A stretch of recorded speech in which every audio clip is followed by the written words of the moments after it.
Di dalam anugerah Tuhan kita berjumpa kembali Bapak, Ibu, dan Saudara. Dikatakan di dalam sebuah kitab yang penuh dengan gelora cinta kasih. Kidung Agung 8 ayat 6 dan sebagian ayat 7. Taruhlah aku seperti materai pada hatimu, seperti materai pada lenganmu. Karena cinta kuat seperti maut. Kegairahan gigih seperti dunia orang mati. Nyalanya adalah nyala api, seperti nyala api Tuhan. Air yang banyak tidak dapat memadamkan cinta. Sungai-sungai tak dapat menghanyutkannya. Ayat ini telah digenapi seutuhnya oleh Tuhan kita Yesus Kristus yang menyatakan bahwa sampai dengan maut pun dihadapi karena cintanya, karena sungguh-sungguh kasihnya diberikan secara total kepada orang-orang yang percaya kepadanya. Dan itu sudah kita rasakan, kita nikmati anugerah yang besar karena Tuhan memberikan untuk kita. Mari kita berdoa. Terima kasih untuk cinta yang besar Tuhan. Kami sudah mengalami sepanjang usia kami. Bahkan dari kisah orang tua kami tahu bahwa Engkau senantiasa mengasihi, memelihara, mendidik kami dengan cinta, supaya kami menjadi anak-anak Engkau yang dewasa.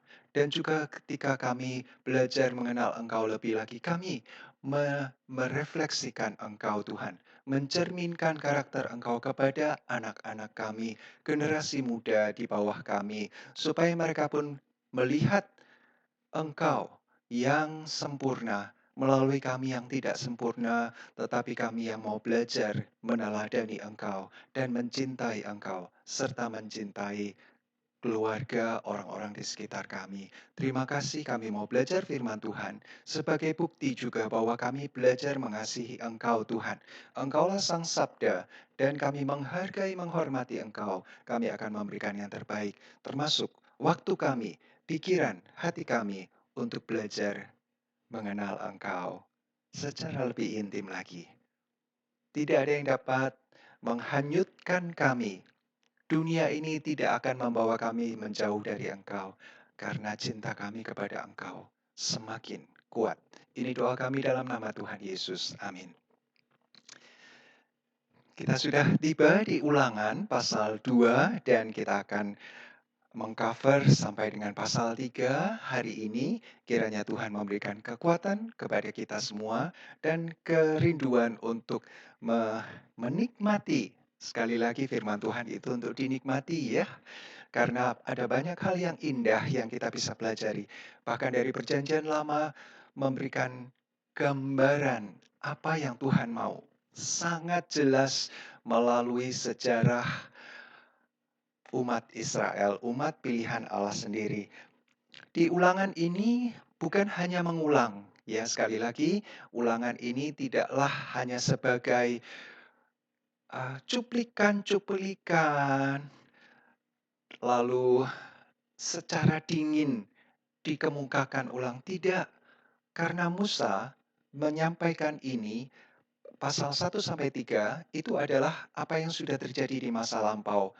Itu yang kita pelajari pertemuan sebelum dan pertemuan kali ini, apa yang menjadi masa lalu dari umat pilihan Allah sehingga Allah membebaskan mereka dari perbudakan Mesir sampai dengan menuju ke tanah Kanaan. Nah, mereka sudah sampai di batas Kanaan kepada generasi muda yang akan masuk. Jadi generasi yang waktu dulu keluar dari Mesir sudah tidak ada lagi kecuali Musa, Yosua, dan Kaleb. Nah, inilah yang Musa mengingat kembali, mereview, ya, menyampaikan pandangannya tentang perjalanan itu dengan makna. Nah, ini yang penting. Bukan hanya sekedar kisah sejarah masa lalu yang saya pribadi juga tidak begitu suka karena sulit ya menghafalkan tempat, kemudian waktu, tanggal, tahun, pergantian-pergantian. Tetapi tidak, Musa menyampaikan dengan sebuah makna yang indah, yang baru. Itulah yang kita pelajari pada saat ini, pertemuan kali ini. Kita lihat kembali bagaimana riwayat perjalanan di padang gurun, pasal 2. Kemudian kita balik dan berangkat ke padang gurun ke arah laut Teberau seperti yang difirmankan Tuhan kepadaku. Ya, mereka sudah sampai di perbatasan dengan tanah perjanjian, namun karena mereka me- mengikuti laporan dari 10 pengintai sehingga mereka tidak mau masuk. Sungguh-sungguh tidak mau. Mereka berontak, mereka ingin mengangkat pemimpin yang baru. Ya, mereka bahkan mau melempari batu 2 pengintai yang bercerita tentang kebaikan negeri itu, perjanjian yang Tuhan berikan, dan keyakinan bahwa Tuhan akan menolong mereka masuk.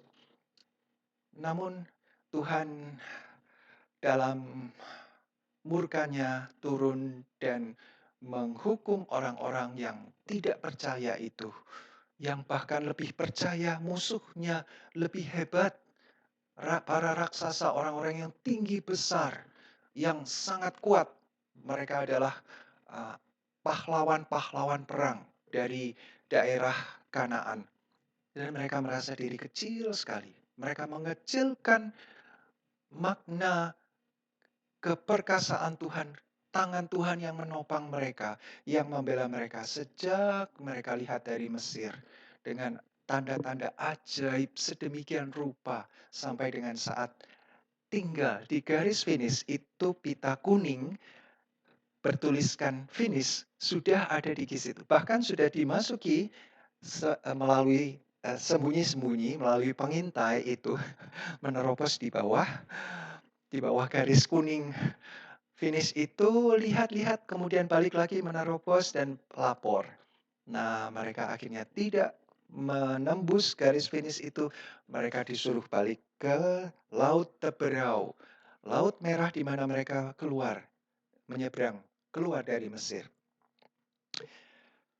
Lama. Nah, kita dikatakan di ayat ke pertama bagian kedua itu ya. Lama kita berjalan keliling pegunungan Seir. Lama. Berapa lama? 38 tahun. Wow. Lalu berfirmanlah Tuhan kepadaku, demikian, telah cukup lamanya kamu berjalan keliling di pegunungan ini. Beloklah sekarang ke utara. Nah, telah cukup lama. Kata ini mengingatkan kita di pasal sebelumnya. Ketika mereka keluar dari Mesir, kemudian berada di Gunung Sinai, mereka di sana sepanjang tahun. Jadi ada waktu yang di mana mereka mulai settle down, mulai nyaman, ya beradaptasi dengan daerah situ.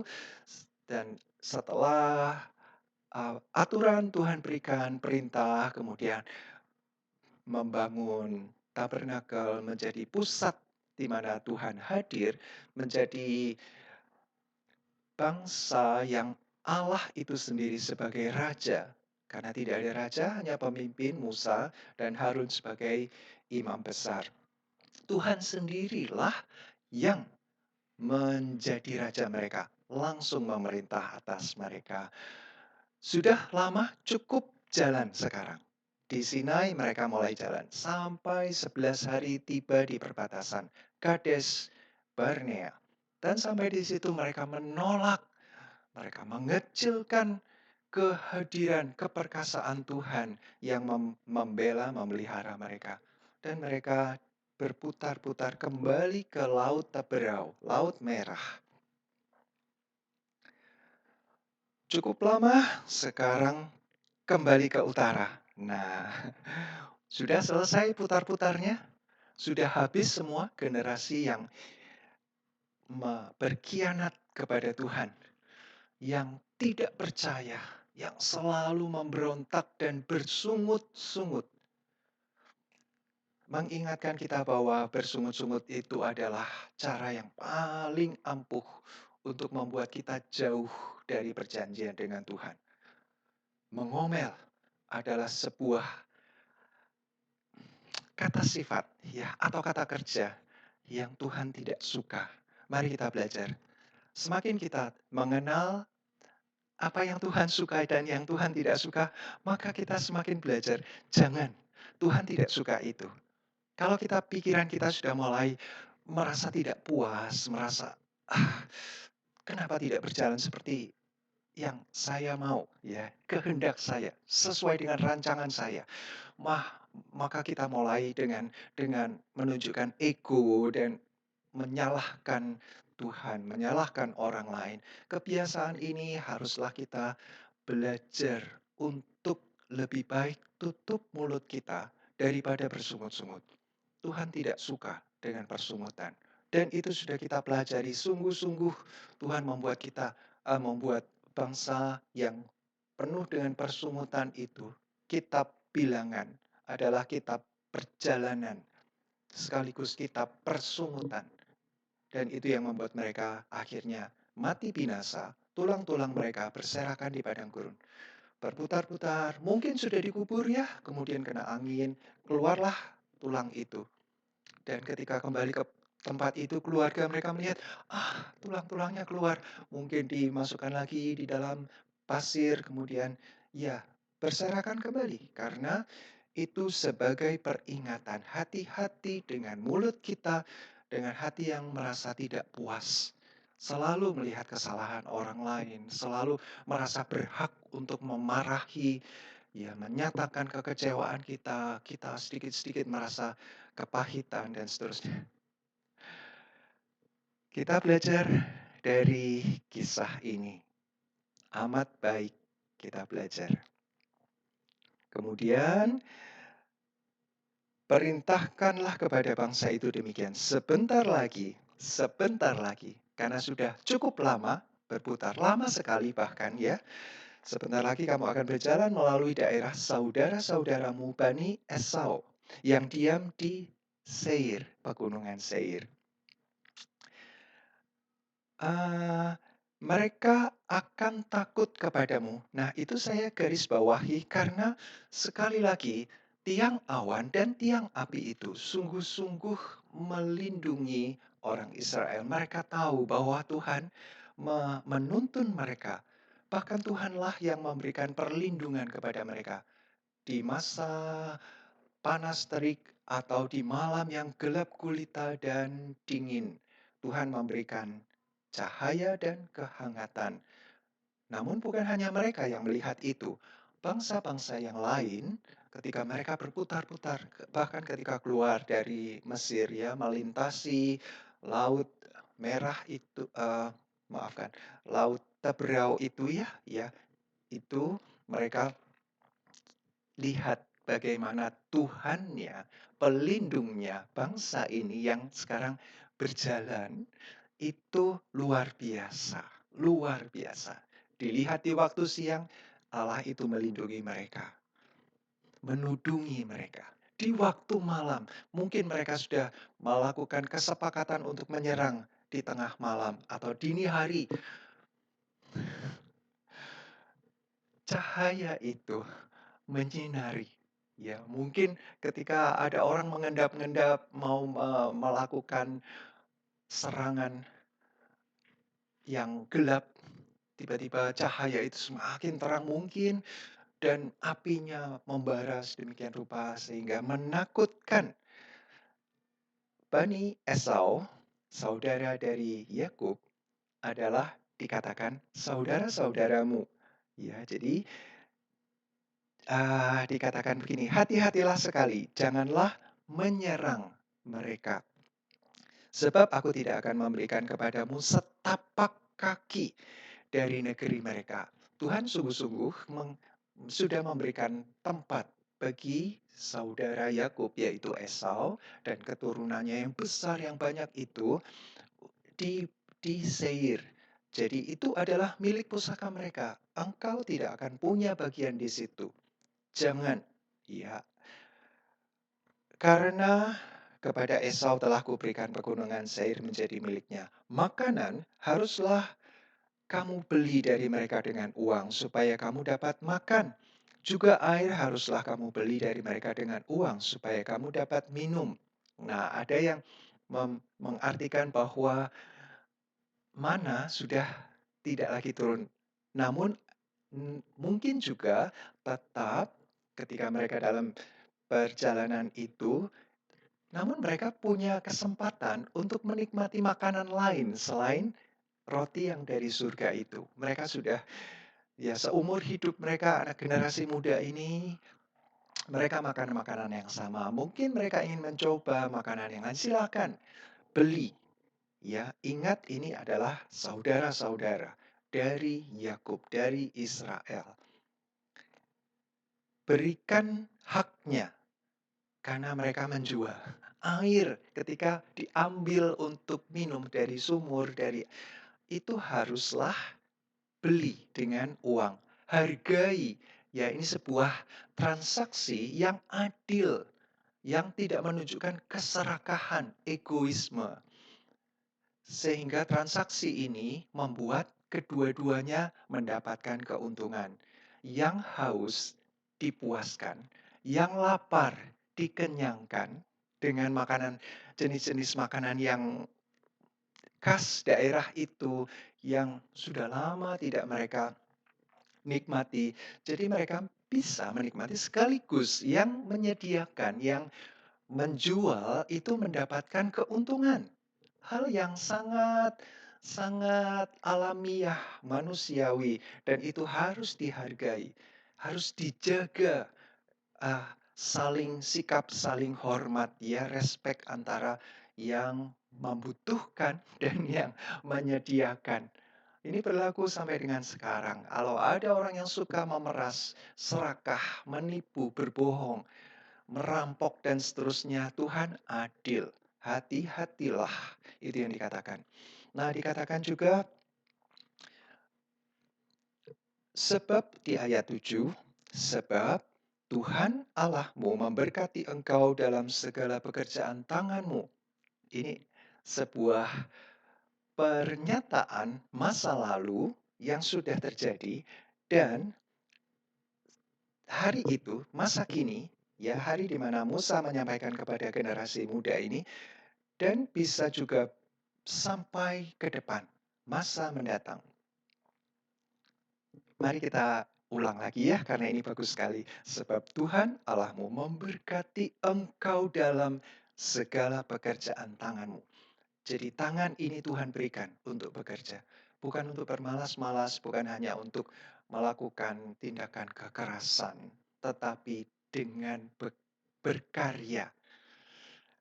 Ia memperhatikan perjalananmu. Jadi langkah kaki kita di bawah pimpinan Tuhan.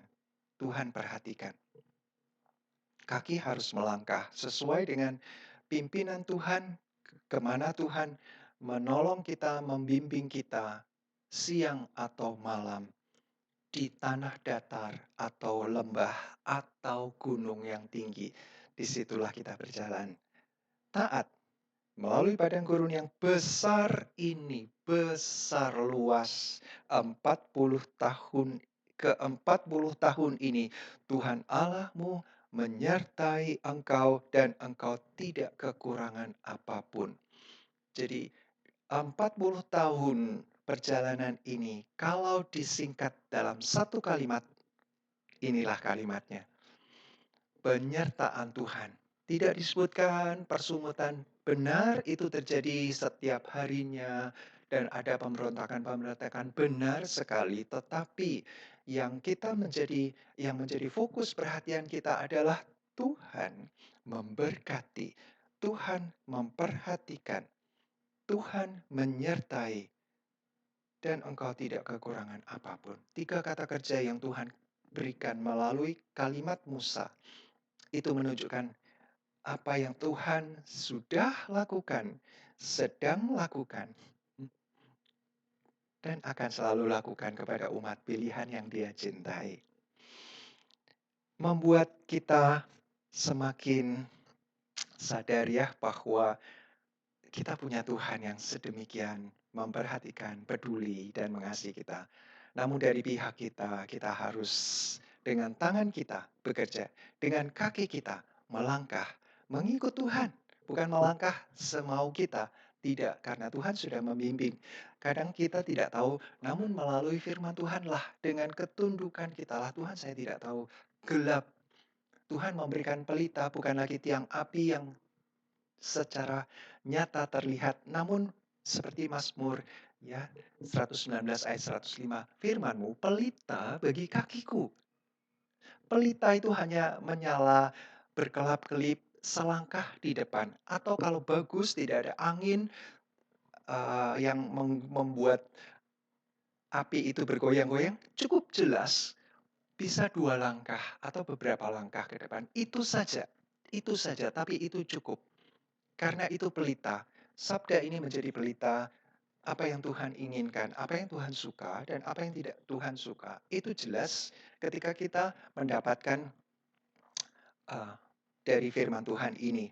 Dan itulah yang membuat kita aman. Ada berkat Tuhan, ada perhatian Tuhan, ada penyertaan Tuhan. Ya.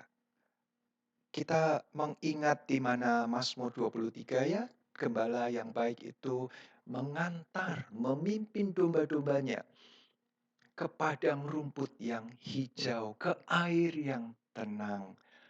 Ada kesegaran di situ. Bahkan harus melintasi lembah kegelapan. Ada maut mengintai di mana-mana. Ada binatang-binatang liar, pemangsa yang sudah menunggu sepanjang jalan gelap itu. Lembah maut itu. Gada dan tongkat sang gembala yang baik itu menyertai. Itu sangatlah kuat bagi kita. Juga di dalam Perjanjian Baru, Filipi pasal 4 ayat yang ke-19. Allahku akan memenuhi segala keperluanmu menurut kekayaan dan kemuliaannya dalam Kristus Yesus. Allahku akan memenuhi segala keperluanmu. Apa yang menjadi keperluan? Bukan keinginan ya, keperluanmu, kebutuhan yang Tuhan tahu kita butuhkan. Ketika Tuhan tahu bahwa kita butuh koreksi, maka Tuhan akan memberikan koreksi. Ketika kita perlu dididik supaya mengenal apa yang menjadi kehendaknya, kita akan dididik.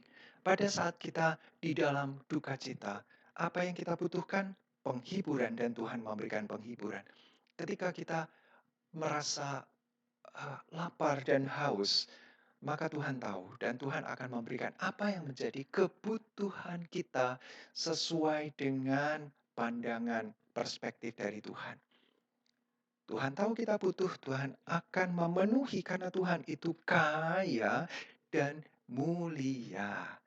Di dalam Kristus Yesus yang kita sembah sebagai Tuhan, dialah yang telah membuat kita dari yang terbuang, terhilang, ditebus, diselamatkan, menjadi anak-anak yang Dia cintai. Bukankah itu menjadi pokok anggur yang benar, menjadi pusat ya, perubahan hidup kita dan menjadi pusat tujuan kita, arah tujuan kita.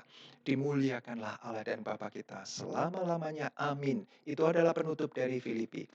Surat Rasul Paulus kepada jemaat di Filipi. Mengingatkan kita kembali ke sejarah perjalanan bangsa Israel sampai di perbatasan, dan Musa menyampaikan orasinya yang terakhir itu mengingatkan sudah ya 40 tahun yang sudah berlalu sampai dengan saat ini dan yang akan datang.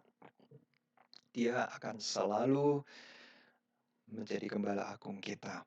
Lalu berfirmanlah Tuhan, tadi Bani Esau ya, jangan berperang kepada Bani Moab. Janganlah melawan Moab dan janganlah menyerang mereka, sebab aku tidak akan memberikan kepadamu apapun dari negerinya menjadi milikmu, karena Ar wilayah ya, telah kuberikan kepada Bani Lot menjadi miliknya. Jadi Moab itu adalah keturunan dari Lot, keponakan Abraham.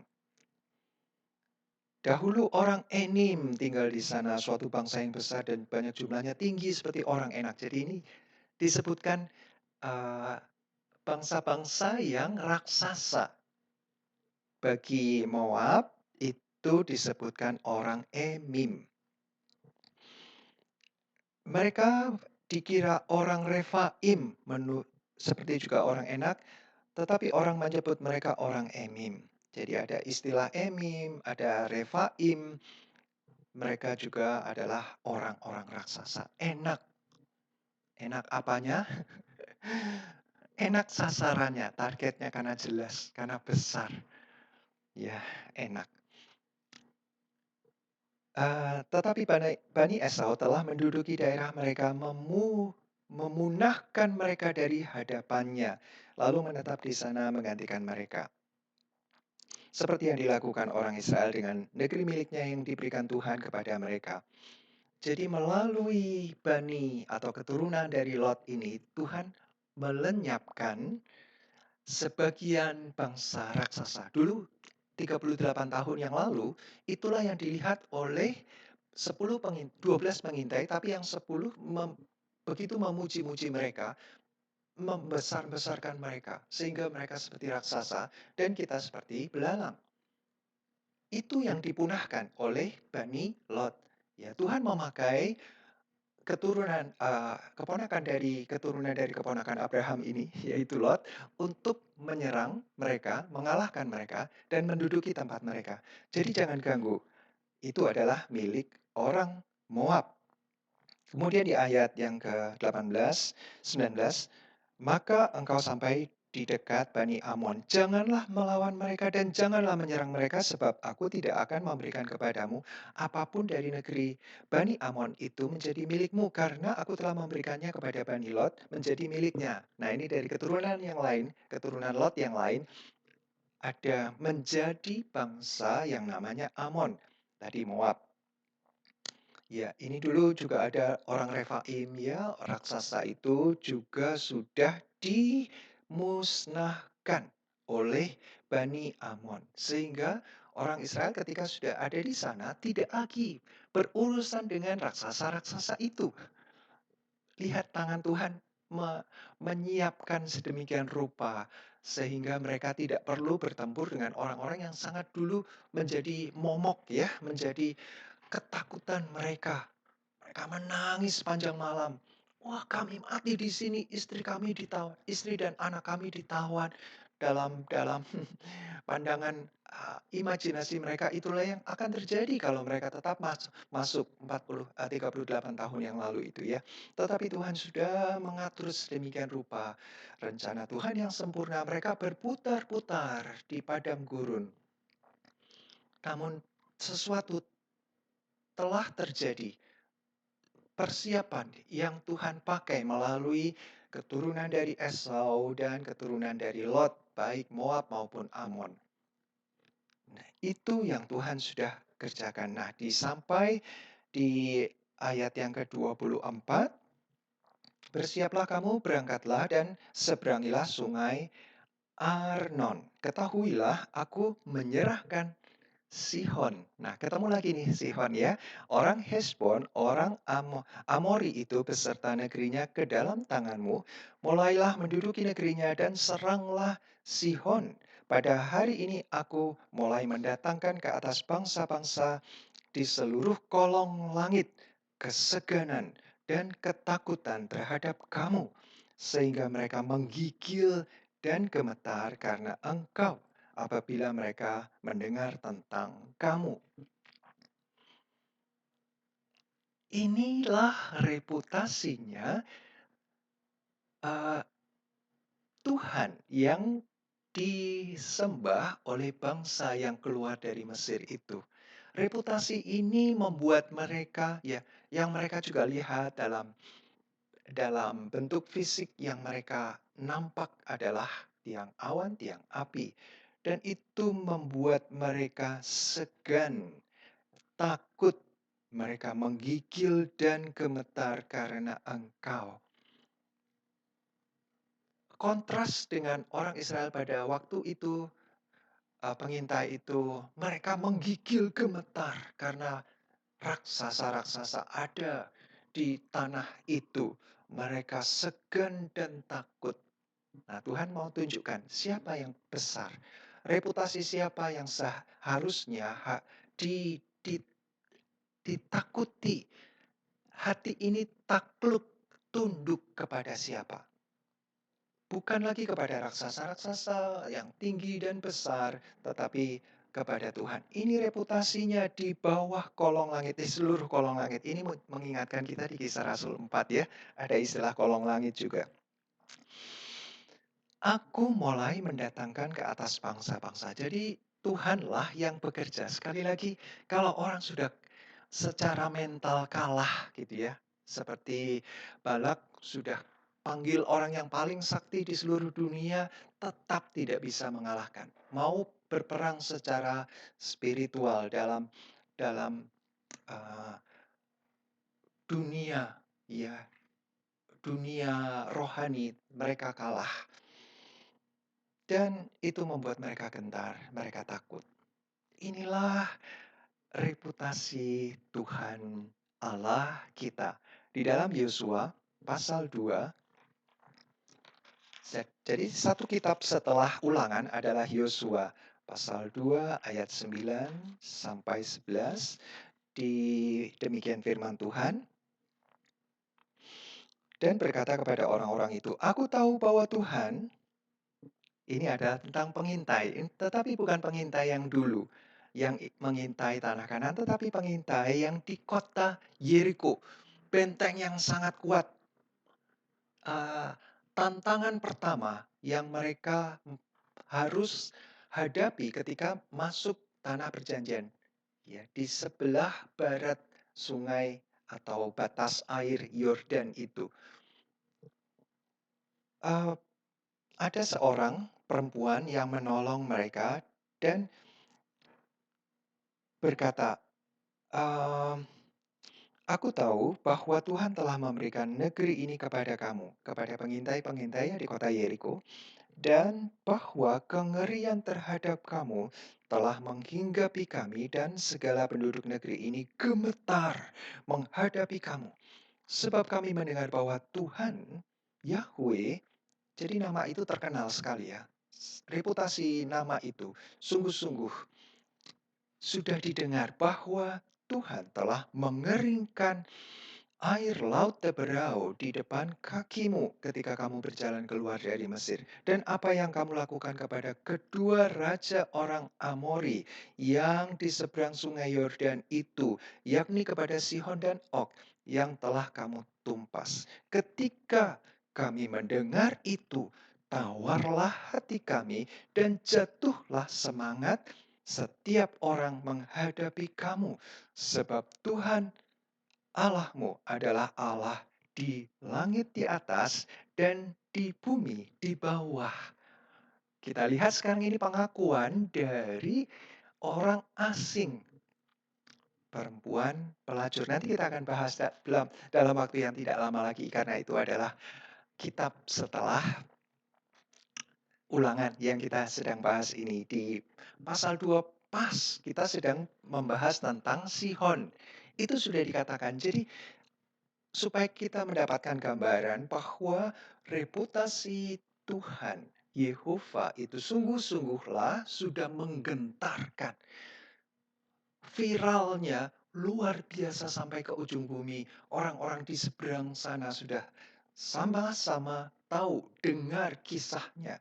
Bagaimana bangsa yang dulu budak ini tiba-tiba menjadi sangat luar biasa. Ya, tiba-tiba menjulang naik ke atas nama besarnya. Dan itulah yang dikatakan oleh Musa. Tolong, bukan maaf, ketahuilah, ya sadarlah. Anak-anak muda ini perlu mendapatkan pemahaman yang jelas. Bukan hanya dari sudut pandang mereka, tetapi juga dari sudut pandang dunia kepada mereka. Yang dunia lihat adalah Tuhannya. Merekanya gampang, tetapi pembelanya itu luar biasa, kuat, perkasa. Jangan main-main, karena pembelanya agung. Nah, itu dia. Lalu digambarkan, diulang, ini adalah bagaimana mereka mengalahkan Sihon. Mulai dari ayat 26 sampai akhir dari pasal 2 ini. Kemudian aku menyuruh utusan dari padang gurun Kedemot kepada Sihon Raja Hesbon menyampaikan pesan perdamaian. Nah, ini Musa ya, dalam pimpinan Musa, kita mau lewat daerah ini. Nah, bunyinya, izinkanlah aku melalui negerimu. Aku akan tetap berjalan mengikuti jalan raya dengan tidak menyimpang ke kanan atau ke kiri. Jualah makananmu kepadaku dengan bayaran uang supaya aku dapat makan. Dan berikanlah air kepadaku ganti uang supaya aku dapat minum. Hanya izinkanlah aku lewat dengan berjalan kaki, seperti yang diperbuat kepadaku oleh Bani Esau yang diam di Seir, dan oleh orang Moab yang diam di Ar, sampai aku menyeberangi sungai Yordan, pergi ke negeri yang diberikan kepada kami oleh Tuhan Allah kami. Jadi ini adalah kata-kata yang sopan sekali dari orang yang tahu adat, aturan. Permisi, numpang lewat gitu ya. Ketuk dulu, minta izin dulu kepada tuan rumah supaya ketika berjalan itu sudah diketahui, sudah dimaklumi. Mereka paham, oh ya cuma numpang lewat. Mangga, silahkan gitu. Jadi ada sopan santun, etika yang dinyatakan dengan baik sekali. Tetapi, nah ini dia ayat 30. Sihon, Raja Hesbon tidak mau memberi kita berjalan melalui daerahnya, sebab Tuhan Allahmu membuat dia keras kepala dan tegar hati dengan maksud menyerahkan dia ke dalam tanganmu. Seperti yang terjadi sekarang ini. Jadi ini peristiwa sudah baru saja berlalu ya, mereka sudah mengalahkan, tapi diingatkan kembali. Dia orang yang sombong. Nampak sekali nanti kita lihat, dia merasa begitu hebat dan Tuhan tinggal membiarkan aja hatinya keras. Dan Tuhan tinggal tambahkan, karena hatinya sudah keras. Ya, tengkuknya itu sudah tegar, hatinya itu sudah membatu. Jadi dia tidak peduli ini berani-beraninya. Menurut mereka itu tuan rumah ya, jadi semua perlengkapan perang mereka ada di daerah itu. Berani-berani melewati walaupun jumlahnya banyak. Mungkin sekitar 3 juta rakyat yang melintasi, tetapi mungkin prajuritnya tidak sebanyak mereka. Apalagi mereka sudah ada di posisi-posisi yang strategis. Jadi kalau mereka mau menyerang, mereka mau berkata tidak, nah seperti yang terjadi, mereka tidak membiarkan, dan akhirnya berperanglah mereka. Lalu Tuhan berfirman kepadaku, ketahuilah aku mulai menyerahkan Sihon dan negerinya kepadamu. Mulailah menduduki negerinya supaya menjadi milikmu. Ya tadi kepada Bani Esau di pegunungan Seir, jangan, bukan milikmu.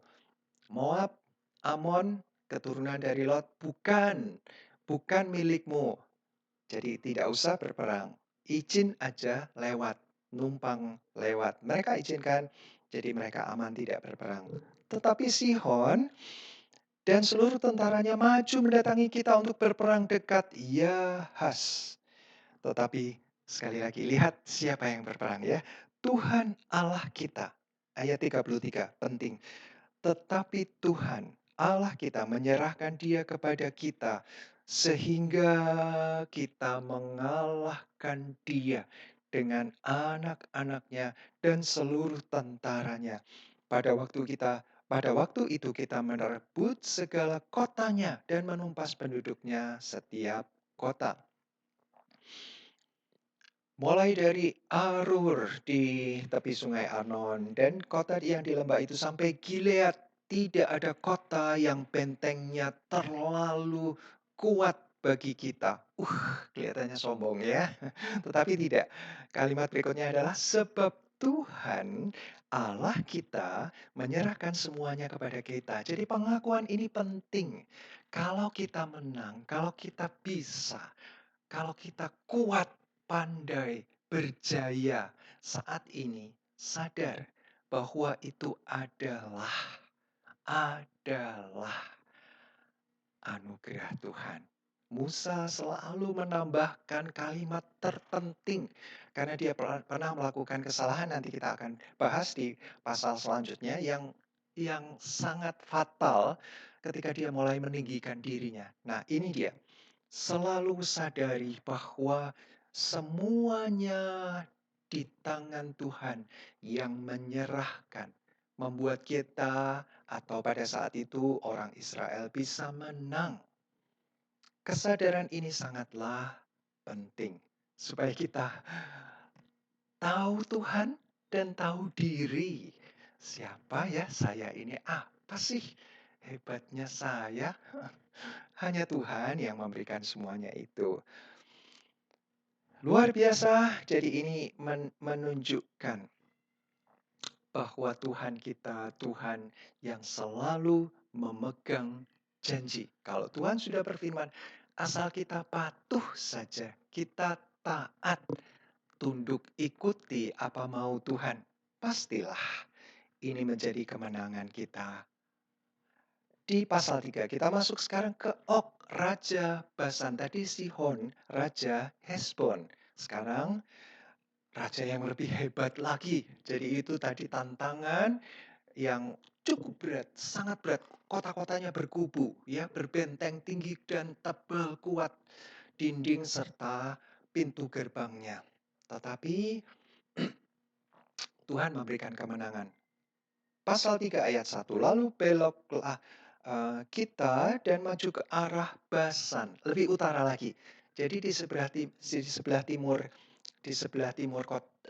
Sungai Yordan. Kembali kepada gambar ini ya yang milik sekolah minggu saya pinjam lagi.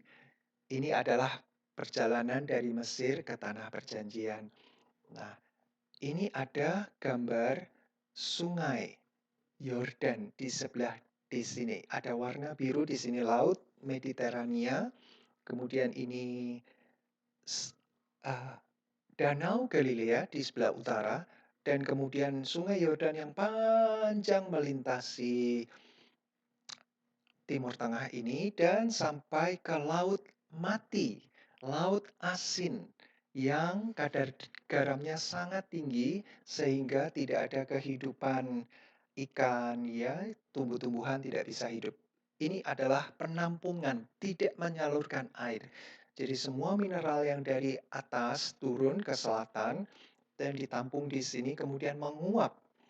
Karena panas yang tinggi ini daerah dataran yang paling rendah di seluruh dunia, 430 meter di bawah permukaan laut. Tempat yang paling boleh dibilang hangat ya, bahkan di musim dingin ini daerah ada musim dinginnya, tetapi di musim dingin yang paling dingin, temperaturnya tetap di atas 20 lebih, hampir 30-an. Ini daerah rendah sekali, jadi air menuju ke situ dan tidak kemana-mana, mati.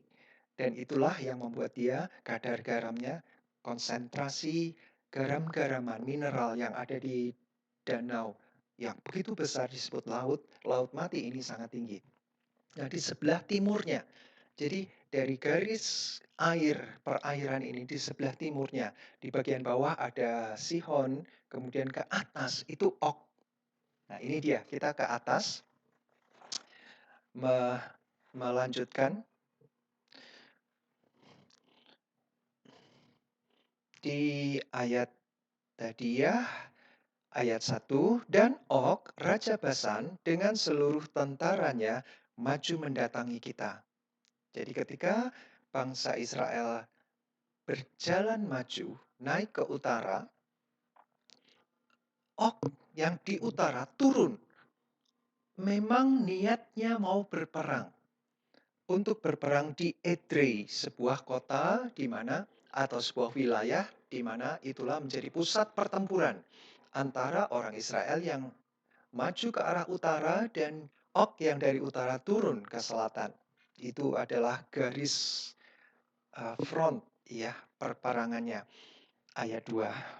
Tetapi Tuhan berfirman kepadaku, janganlah takut kepadanya, sebab aku menyerahkan dia ke dalam tanganmu beserta seluruh tentaranya dan negerinya, dan perlakukan dia seperti yang kau lakukan terhadap Sihon, raja orang Amori yang diam di Hesbon.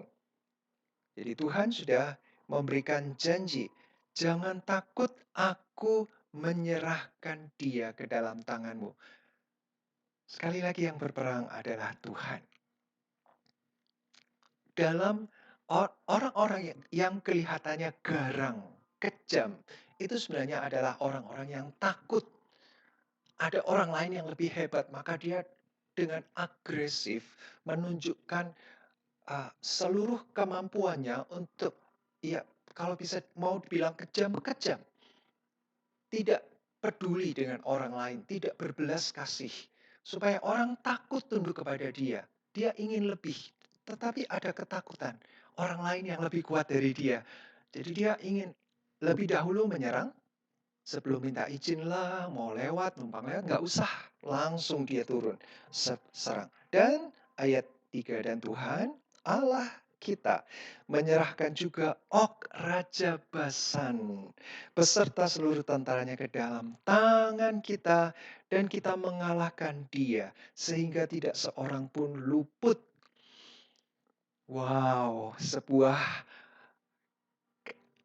proklamasi kemenangan kembali.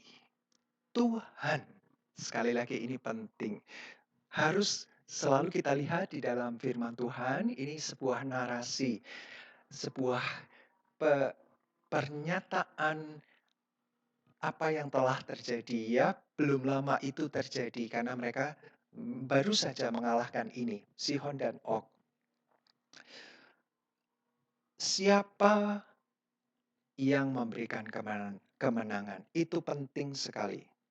Karena itulah yang ditinggikan. Itulah yang dijadikan pahlawan. Ya, kalau kita meninggikan Tuhan, Tuhanlah pahlawan kita yang memberikan kemenangan dan kepastian kemenangan itu.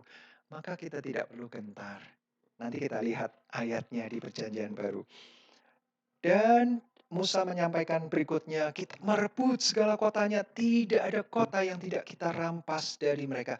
60 kota. Wow, itu wilayah yang besar, wilayah yang luas. Di bagian utara, di arah Danau Galilea yang sebelah timur. Luar biasa. 60 kota, seluruh wilayah Argob, kerajaan Og di Basan. Semuanya itu adalah kota berkubu. Berkubu itu berbenteng ya, bertembok tinggi dan tebal. Dengan tembok yang tinggi-tinggi, dengan pintu-pintu gerbang dan palang-palangnya. Nah, gerbang dan palang itulah menjadi kunci kekuatan pertahanan dari kota itu. Kalau tembok pasti tebal, pasti kuat. Tetapi gerbang yang untuk orang berlalu lalang ketika di masa tenang, damai, maka itulah titik terlemah dari kekuatan perbentengan kota itu. Jadi harus pintu yang terbuat dari kayu-kayu, terpilih yang sangat kuat, kalau bisa tahan api, tahan senjata tajam, tebal, sehingga ada kesempatan bagi mereka untuk mempertahankan diri dari atas. Kalau ada yang mau merusak pintu gerbang dari atas, dipanah begitu ya, dilempari batu atau apa, supaya mereka aman di dalam. Dan palang itu juga sangat penting. Pintu yang besar, yang kuat, kokoh, tebal, itu sudah lemah, titik terlemah dari benteng. Tetapi palang itulah titik terlemah dari pintu gerbangnya. Pintu gerbangnya kuat, palangnya lemah, mudah untuk didobrak. Jadi palang itu sangatlah penting, melintang dari ujung, ah, gerbang pintu yang satu ke pintu yang lain. Tebal, kuat, mungkin bertumpuk-tumpuk, berbaris, supaya kekuatannya ketika ada musuh datang di sana dengan membawa batu, dengan pohon yang besar untuk ditabrakkan ke pintu gerbang. Palang ini jangan sampai patah, karena itulah kekuatan mereka sesungguhnya. Ya, titik terlemah dalam pertahanan kota itu. Jadi dikatakan semua kota-kota yang milik Og ini adalah kota-kota berkubu dengan pintu gerbang dan palang yang kokoh. Lain daripada itu sangat banyak kota yang tidak berkubu. Kita menumpas seluruh penduduknya seperti yang kita lakukan kepada Sihon, Raja Hesbon. Nah, ini ada penjelasan sedikit di bagian ayat yang ke-11. Hanya Og, Raja Basan, yang tinggal hidup dari sisa-sisa orang Refaim. Nah, kita tadi sudah bahas ya, bahwa melalui Bani uh, ini Esau, ya itu orang-orang raksasa sebagian sudah dimusnahkan melalui Bani Lot, Amon dan uh, itu Moab dan Amon, orang-orang raksasa yang ada di sekitar mereka itu sudah juga ditumpas. Tinggal ini dia. Hanya Og yang tinggal hidup dari sisa-sisa orang Refaim. Jadi raksasanya tinggal Og nih. Namanya Og. Sesungguhnya ranjangnya adalah ranjang dari besi. Ini sempat saya sampaikan untuk menunjukkan karena nama ini sudah disebut sebelumnya di dalam kitab Bilangan. Inilah kisahnya. Jadi Og yang raksasa itu ranjangnya dari besi. Kemungkinan adalah batu-batuan yang mengandung biji besi kuat sekali, bukan sekedar batu cadas atau batu utuh, tetapi juga yang mengandung logam yang sangat kuat. Bukankah itu masih ada di kota Raba Bani Amon? Jadi dijadikan museum ya. Semacam peringatan, lihat Bani Amon itu sudah mengalahkan orang-orang raksasa. Tinggal Og 9 hasta panjangnya dan 4 hasta lebarnya menurut hasta biasa. Panjangnya 4 meter. Ranjang apa yang panjangnya 4 meter? Ukuran apa? King size. Double king size. Lebarnya 2 meter. 4 meter lebih ya kalau dikonversi 4 meter sekian belas senti begitu. Jadi itu adalah ranjang dari satu orang yang namanya Og. Raksasa benar-benar. Kalau ranjangnya panjangnya 4 meter, mungkin dia 3,5 meteran. Tingginya 3,5 meter. Lebar badannya besar, itu 1,5 meter mungkin. Tebal badannya itu. Sehingga ketika dia berbalik miring ke kiri dan ke kanan, ranjang itu tidak runtuh, tidak rusak. Dia masih bisa nyaman di atas ranjang itu yang ukurannya super king size.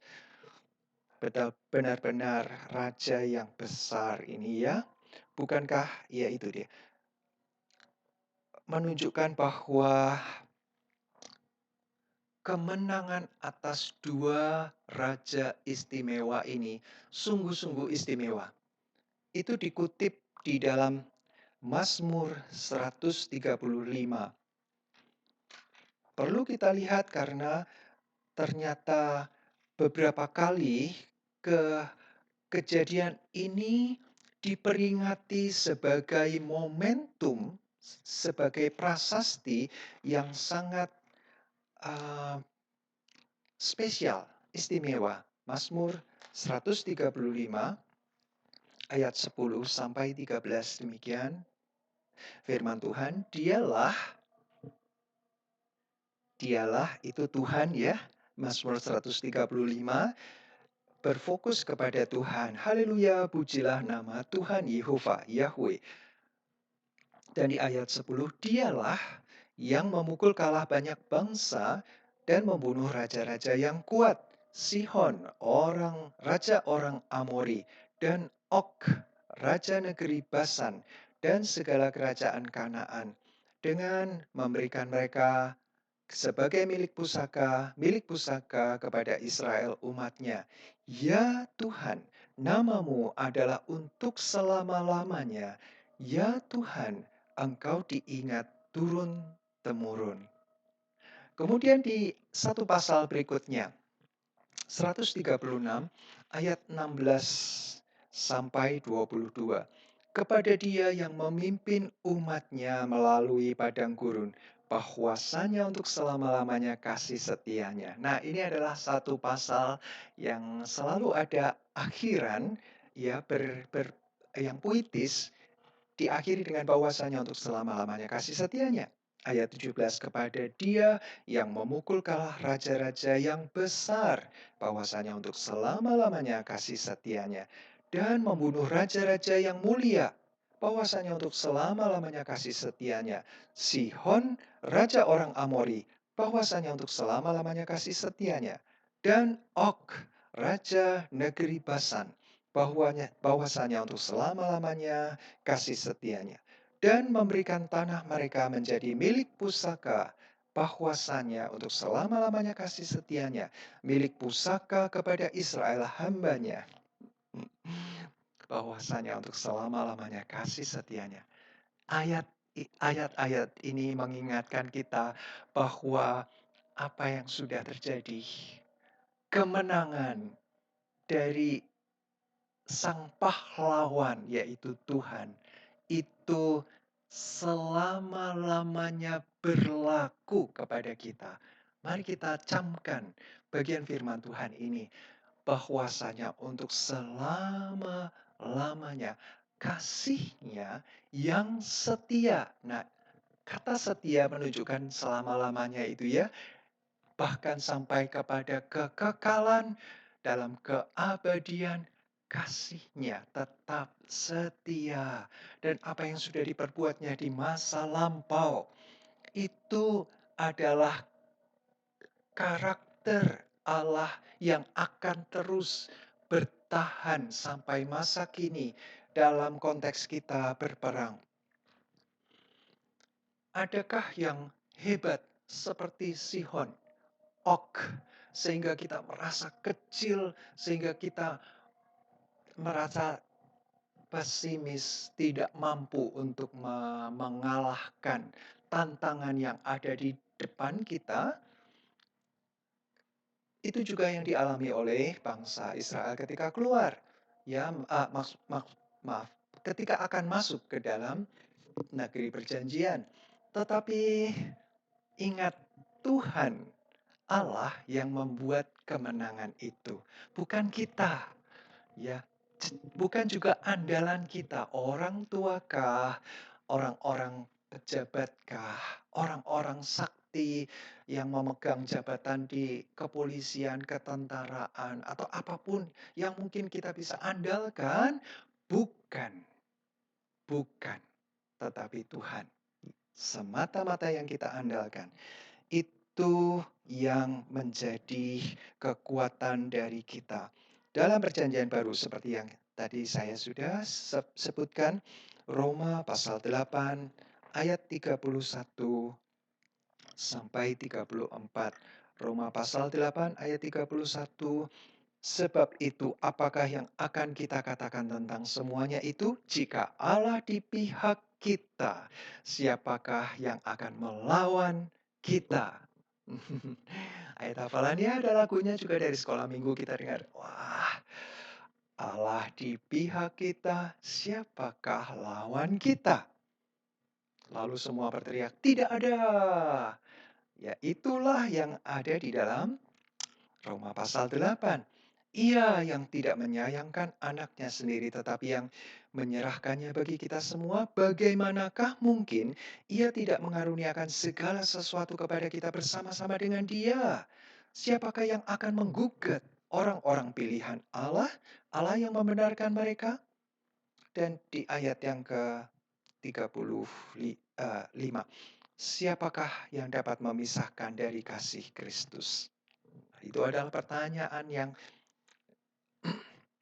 sebenarnya retoris yang tidak perlu dijawab karena jawabannya sudah sangat jelas. Allah sang pahlawan dari perjanjian lama kepada umat pilihannya sudah menyatakan keperkasaannya. Dan itu selama-lamanya kasih setianya sampai di perjanjian baru pun itu diaminkan. Jika Allah di pihak kita, siapa yang bisa melawan kita? Allah yang menciptakan segala sesuatu. Segala sesuatu adalah milik Dia. Siapa yang bisa mengalahkan Dia atau melawan Dia? Kuasa apa? Karena semuanya diciptakan oleh Dia. Bahkan kuasa kegelapan pun adalah ciptaan.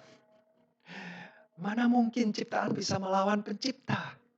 Itu menjadi penghiburan kekuatan kita di saat kita lemah, di saat kita pesimis, rasa lelah. Mari kita datang mengingat kembali, mari kita baca firman Tuhan. Ya, bahkan dari perjanjian lama kita mendapatkan banyak kekuatan yang baru. Kemudian di konteks ayat 12 sampai 22 itu adalah penyerahan tanah sebelah timur. Nah, ini sebelah timur ya, gambar dari Sungai Yordan. Yang dijanjikan adalah sebelah baratnya sampai ke Laut Mediterania, Laut Tengah. Tetapi di sebelah timurnya sebenarnya bukan. Namun itu adalah daerah Sihon dan Og. Dan ketika sudah dikalahkan, Tuhan berikan itu menjadi milik pusaka. Ya. Di situ dikatakan, itu tadi dikatakan ada di ayat ke-12 ya, adapun negeri itu telah kita duduki pada waktu itu mulai dari Arur yang di tepi sungai Arnon beserta setengah dari pegunungan Gilead dengan kota-kotanya. Aku berikan kepada orang Ruben dan orang Gad dan yang masih tinggal dari Gilead beserta seluruh basan kerajaan Og, yakni seluruh wilayah Argo, aku berikan kepada suku Manasye yang setengah itu. Jadi ada 2,5 suku yang mendiami bagian timur dari Sungai Yordan, dari tanah sebenarnya yang dijanjikan. Itu bukan yang dijanjikan, tetapi dengan kemenangan yang Tuhan berikan kepada orang Israel atas Raja Sihon Og, maka wilayah itu besar dan orang-orang yang pernah ke Israel menyatakan bahwa itu tempat yang sangat subur, sangat indah, permai, karena walaupun di bawah permukaan laut, tetapi karena air dari Danau Galilea dan Sungai Yordan itu memberikan kesuburan yang luar biasa. Sungguh-sungguh indah daerah itu. Diberikan karena Ruben dan Gad punya ternak yang banyak dan mereka minta dengan baik-baik, minta izin. Dan ini dia, ini penting, boleh ya silakan. Ayat 18. Pada waktu itu aku memerintahkan kepadamu demikian, Tuhan Allahmu telah memberikan negeri ini kepadamu untuk dimiliki. Namun kamu, yakni semua orang yang gagah perkasa, harus menyeberang dengan bersenjata di depan saudara-saudaramu orang Israel. Hanya istri dan anak-anakmu dan ternak-ternakmu, aku tahu ada banyak ternak padamu, boleh tinggal di kota-kota yang telah kuberikan kepadamu.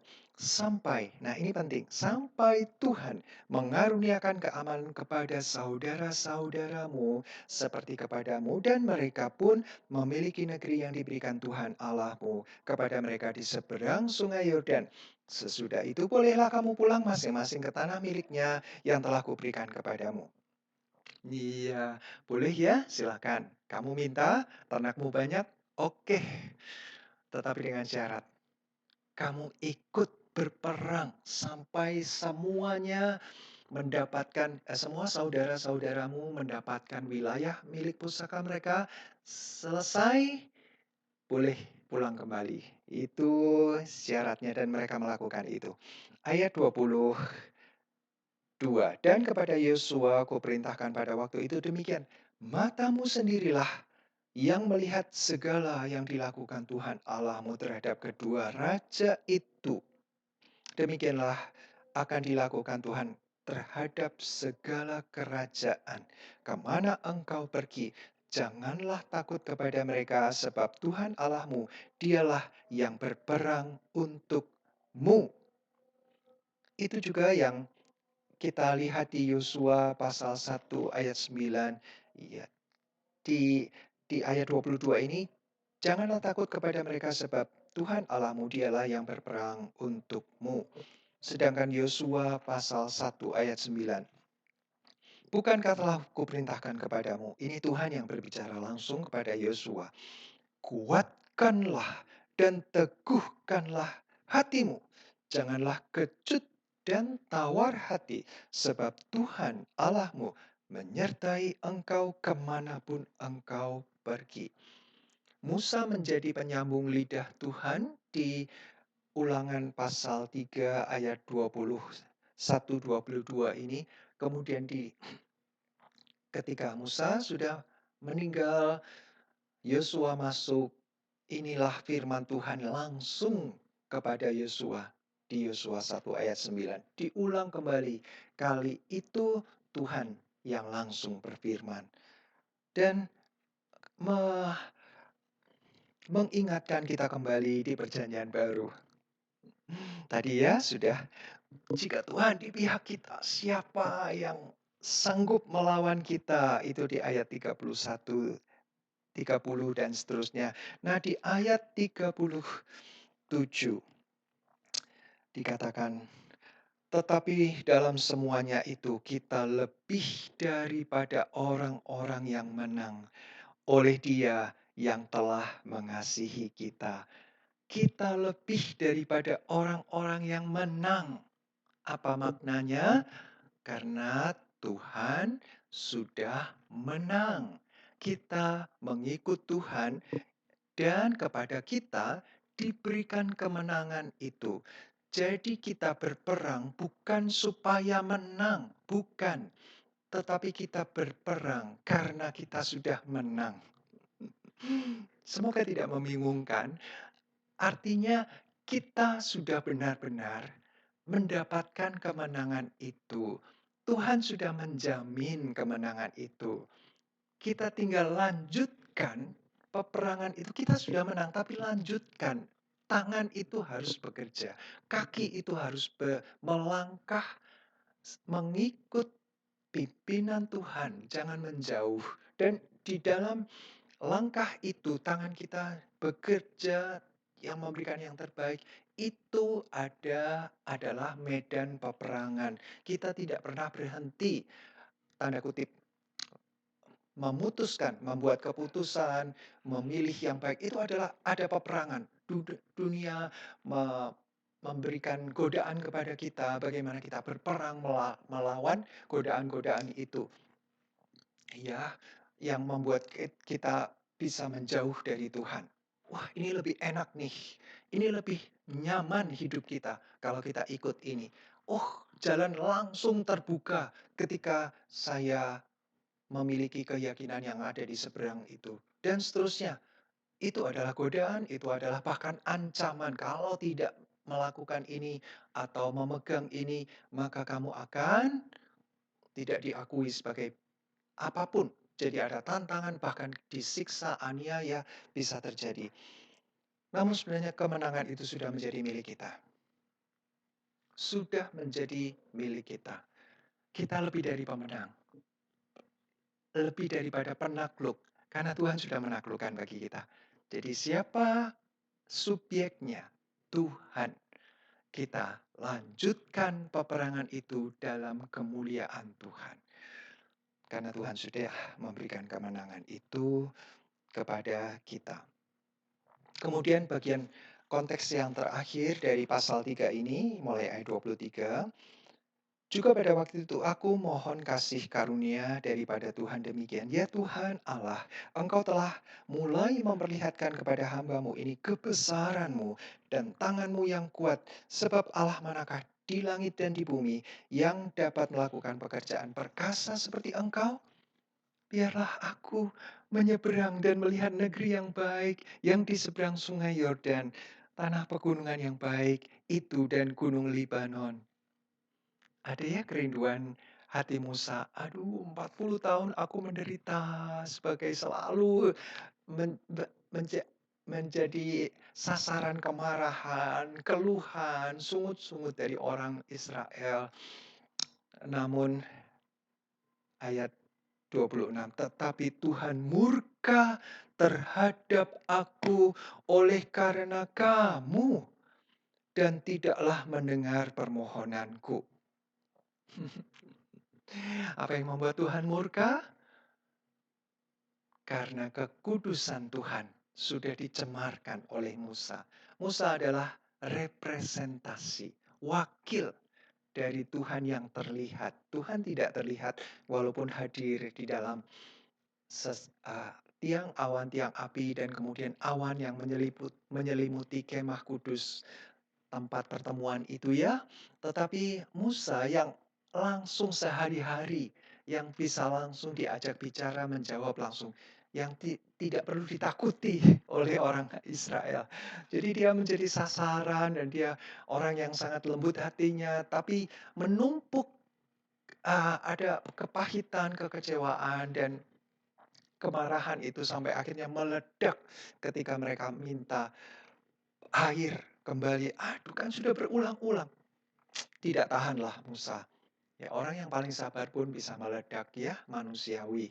Tetapi di pandangan Tuhan itu tidak mencerminkan kekudusan. Karena Musa memukul 2 kali gunung batu itu padahal dibilang, "Berkatalah, hai gunung, keluarkan air." Cukup itu saja, sesederhana itu. Tetapi dalam emosi yang meluap, Musa memukul gunung itu 2 kali dengan kemarahan dan berkata, "Haruskah kami mengeluarkan air dari gunung ini, gunung batu ini? Kami." Nah, ini juga kesalahan yang besar. Siapa Musa? Kapan Musa memberi air? Sampai bilang, haruskah kami? Maksudnya mungkin aku dengan Tuhan, tetapi aku duluan gitu ya, kami duluan gitu. Tidak mengindahkan kekudusan Tuhan di mata umatnya. Dan Tuhan murka. Tidak. Permohonan itu dijawab dengan lugas. Cukup. Wah, kata ini muncul ya dengan tanda seru. Cukup. Jangan lagi bicarakan perkara itu dengan aku. Hanya satu kalimat singkat yang membuat bungkam Musa untuk tidak lagi meminta. Ketika kita mendengar kata cukup, cukuplah itu.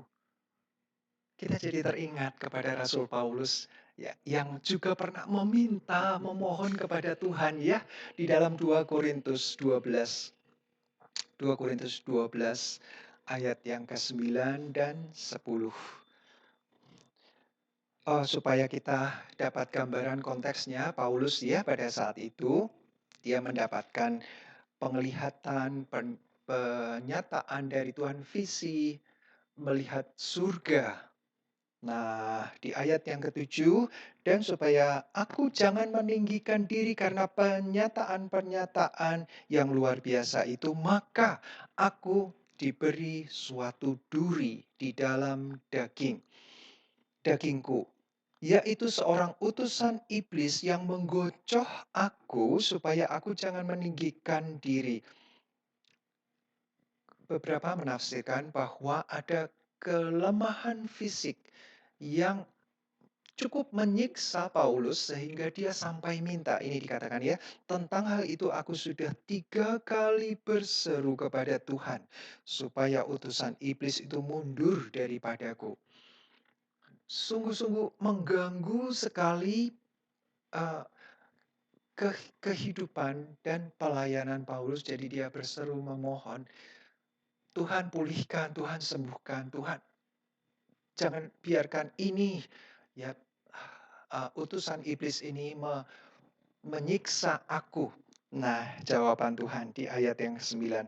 Tetapi jawab Tuhan kepadaku, cukuplah. Kata cukup itu muncul ya. Cukuplah kasih karuniaku bagimu. Sebab justru dalam kelemahanlah kuasaku menjadi sempurna. Itu jawaban Tuhan. Seperti jawaban Tuhan kepada Musa. Sudah cukup, jangan bicarakan itu lagi. Kamu tidak akan masuk ke dalam tanah perjanjian. Karena sikapmu yang tidak menghargai kekudusanku. Nah, Paulus juga minta kepada Tuhan. Tapi Tuhan jawab, cukup. Tidak usah minta lagi. Kasih karuniaku cukup bagimu. Itu jauh lebih indah. Sudah jauh lebih berharga. Itulah yang menjadi fokus. Bukan kelemahanmu. Ayat selanjutnya di dalam 2 Korintus 12 itu ya. Sebab itu terlebih suka aku. Nah ini sekarang Paulus sebagai respons dari jawaban Tuhan itu. Dia membuat sebuah ketetapan dalam hatinya. Keyakinan, prinsip hidupnya. Sebab itu terlebih suka aku bermegah atas kelemahanku. Supaya kuasa Kristus turun menaungi aku.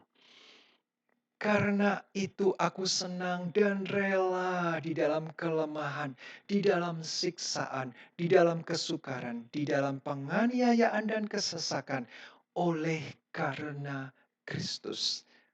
Kesimpulan, sebab jika aku lemah, maka aku kuat.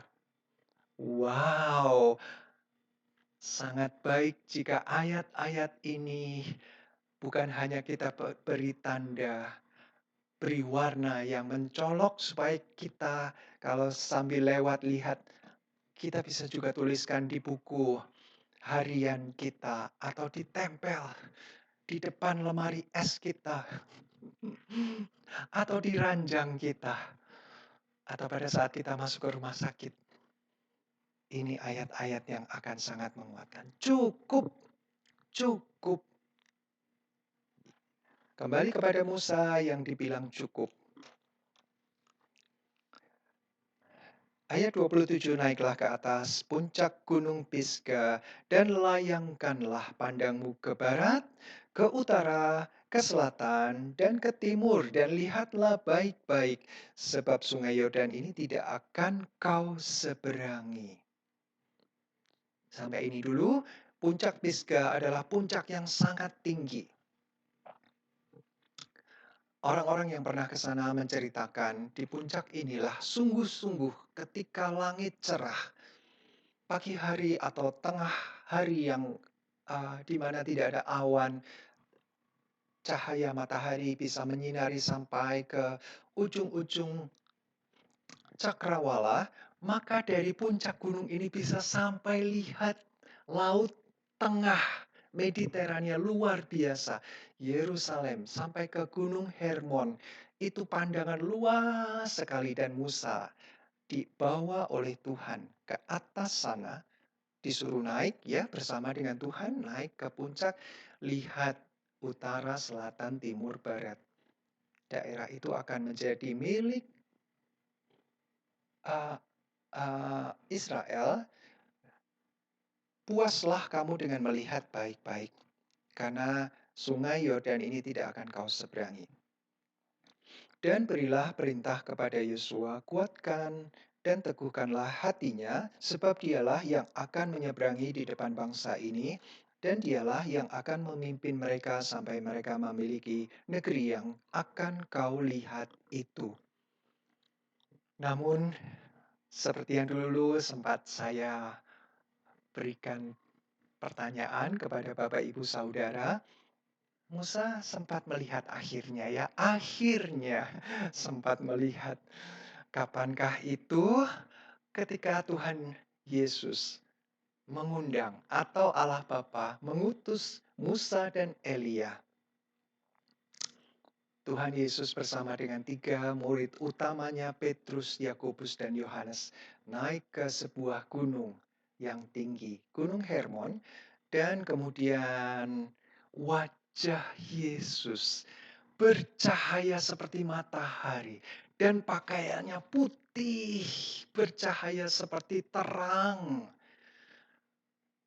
Sementara murid-muridnya terpesona, tiba-tiba Musa dan Elia berada bersama dengan Yesus dan bercakap-cakap.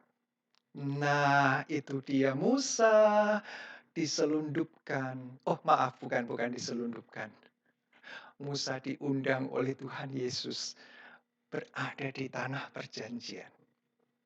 Melihat betapa permainya dan bercakap-cakap dengan seorang yang dia nubuatkan yang akan seperti Musa memimpin dalam kebenaran di hadapan dia dengan wajah seperti matahari, dengan pakaian menyilaukan seperti terang. Musa ada di situ. Itulah saat di mana Tuhan memberikan kesempatan kepada Musa untuk melihat tanah perjanjian. Mari kita berdoa. Bapa di surga, Engkau sungguh ajaib. Engkaulah pahlawan hidup kami, Tuhan. Apapun yang menjadi pergumulan, kesulitan, Tuhan tolong supaya kami menyadari Engkau yang agung, pemilik segala sesuatu. Tidak ada kuasa lain yang lebih dari Engkau. Membuat kami tenang, bahkan membuat kami bangga. Dan ketika tangan Engkau bekerja, Engkau campur tangan Tuhan, kami terpesona dan kagum. Dan membuat kami semakin tunduk kepada Engkau. Semakin menyadari siapa kami. Kami menjadi tahu diri. Dan makin mengagungkan Engkau. Terima kasih. Inilah pelajaran indah yang kami dapatkan. Hamba percaya setiap orang yang mencintai sabda Engkau Tuhan, yang turut belajar bersama, ada anugerah yang indah yang Tuhan berikan. Kemenangan atas Sihon dan Og. Kepada orang-orang yang taat, tunduk, dan menyadari bahwa Engkaulah yang telah memberikan kemenangan. Terima kasih. Terpujilah Engkau Tuhan, di dalam nama Tuhan Yesus kami berdoa. Amin. Tuhan Yesus memberkati.